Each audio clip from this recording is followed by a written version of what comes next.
सुंदरगढ़ सभा पूर्व सरकार को मुख्यमंत्री आक्षेप घटना रे प्रश्न उठाइला बीजेडी। सुंदरगढ़ रे मुख्यमंत्री जो टिप्पणी देले ताहा अपरिपक्वतार परिचय बोली अभियोग करिसेंती बीजेडी मुखपात्र लेनिन मोहांती। तेने बीजेडी अभियोग नहीं बीजेपी प्रतिक्रिया मिल पारिनी। आपण दउचंती आपण को चिंताधारा को नेकरी आपण को घोषणा अनुसार केमिति कोन करूचंती आपण तो जानिचंती, किंतु जेमिति आपण टिप्पणीटी देले से टिप्पणी रे अपरिपक्वतार झलक आमे समस्ते देखिलु जे आपण 70 लाख महिलांकर सशक्त हबाटा कोन सही पारु नाहंती कि बुझी पारुनी माननीय मुख्यमंत्री से स्टेटमेंट जे महिला मान को सीधा सड़क स्वावलंबी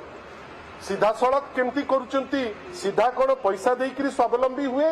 ना लॉन्ग टर्म जेतबेले गोटे गोटे पीढ़ी परिवर्तन हुए सेटा स्वावलंबी सेटा माननीय मुख्यमंत्री टिके क्लारिफिकेशन दबा दरकार।